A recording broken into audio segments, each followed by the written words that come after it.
এইখানে দেখো, তাহলে প্রথমে যে বাক্যটা ছিল যে without learning English we can not hope to get any good job, কি করতে বলছে? কমপ্লেক্স।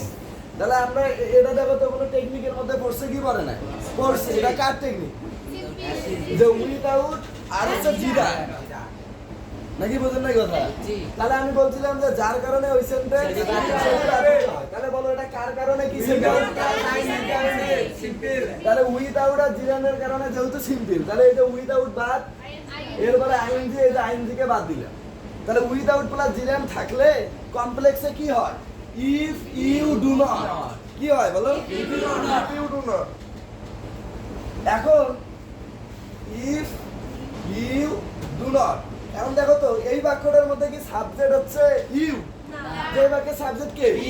উই। এই জন্য আমরা আর ইউ লিখবো না, এখানে কি করে দেব? উই করে দেব। এই শেষ। পরেরটাতে যদি আসো, বলছে the man who knows English well can go abroad. এই যে ক্যান, এটা একটা মডাল অক্সিলারি ভার্ব, অর্থাৎ ভার্ব।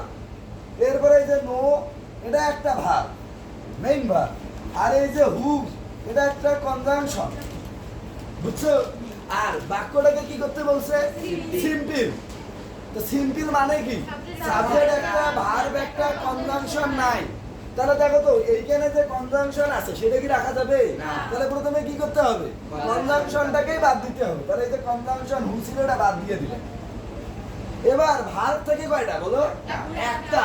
কিন্তু এখানে ভার্ব আছে কয়টা? দুইটা। তাহলে একটাকে পরিবর্তন করতে হবে। এখন আমরা কি ক্যানকে কি কোনোদিন জিরান করতে পারবো?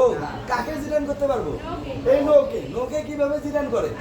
তাহলে যে আইএনজি যোগ করে দিলাম। তাহলে যখনই আমরা আইএনজি যোগ করে দিছি, এটা কি আরো ভার্ব আছে? তাহলে এখন এই বাক্যের মধ্যে ভার্ব কয়টা দেখো তো? একটা। কোনো কনজাংশন আছে? যে না। আর সাবজেক্ট এখানে কে? The man. তার মানে একটা সাবজেক্ট, একটা ভার্ব, কোনো কনজাংশন নাই। তার মানে বাক্যটা কি হয়ে গেল? Simple sentence. বুঝো? এগুলোই আবার তোমাকে বাসায় যা কি করতে হবে? প্র্যাকটিস করতে হবে। এর পরেরটাতে আসো, দেখো এটা কিন্তু টেকনিকের মধ্যে পড়ছে। তাহলে বলো তো সবাই কি কও, এটা কার কারণে কি সেন্টেন্স? হ্যাঁ, যে ইপিইউ এর কারণে কমপ্লেক্স সেন্টেন্স। এখন করতে বলছে কি? তাহলে যার কারণে ওই সেন্টেন্স, তাহলে ইপিইউ এর কারণে, তাহলে যে ইপিইউ কে আমরা বাদ দিয়ে দিলাম। কম্পাউন্ডের বেলায় কমার স্থলে কি বসে? And or but. ইপিইউ থাকলে কোনটা বসে? অ্যান্ড নাকি অর নাকি বাট? কোনটা বসে বলো? অ্যান্ড বসে। ইপিইউ এর ক্ষেত্রে কোনটা বসে? এই উত্তর শেষ। এরপরে এটাতে আসো, এটা একটু কঠিন ছিল, যেটাকে কি করতে বলছে? সিম্পল। তাহলে আগে আমরা এখানে খুঁজি যেখানে সাবজেক্ট কয়টা আছে, ভার্ব কয়টা আছে। কারণ আমরা তো জানি যে সিম্পল মানে কি?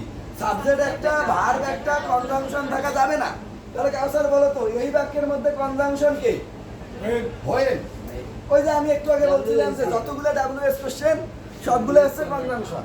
তার মানে হোয়েনটা হচ্ছে কনজাংশন। তাহলে ইটটা কি বলো? সাবজেক্ট। Is verb. এই ইজটা কি? Verb, auxiliary verb. তারপরে দেখো এই যেখানে আছে দা ফরেস্ট, এটা হচ্ছে সাবজেক্ট। আর এই যে লুকস, এটা হচ্ছে ভার্ব। তাহলে দেখো তো এই বাক্যের মধ্যে সাবজেক্ট কয়টা? দুইটা। এই যে একটা, এই যে একটা। ভার্ব কয়টা? দুইটা। ইজ একটা আর লুকস একটা। আর কনজাংশন কয়টা? একটা। এখন সিম্পল বানাইতে গেলে সাবজেক্ট থাকে কয়টা? একটা। ভার্ব থেকে কয়টা? একটা। কনজাংশন থেকে কয়টা? নাই। তার মানে প্রথমে যে আমার কনজাংশন আছে সেটাকে আমরা কি করব? বাদ দিয়ে দেব। এরপরে যে সাবজেক্ট আছে সেটাকে আমরা কি করব? বাদ দিয়ে দেব। যে অক্সিলারি ভার্ব আছে সেটাকেও কি করব? বাদ দিয়ে দেব। তাহলে এখন এই বাক্যের সাবজেক্ট কে? সাবজেক্ট কে?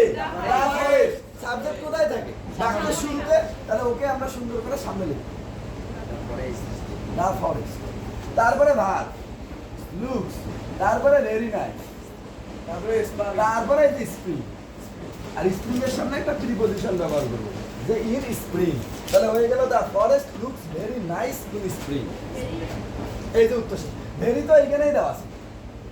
তাহলে এখানে যে কনজাংশনটা ছিল সেটাকে বাদ দিয়ে দিচ্ছি। আর একটা সাবজেক্ট, একটা ভার্ব ছিল, সেটাকেও কি করছি? বাদ দিয়ে দিচ্ছি।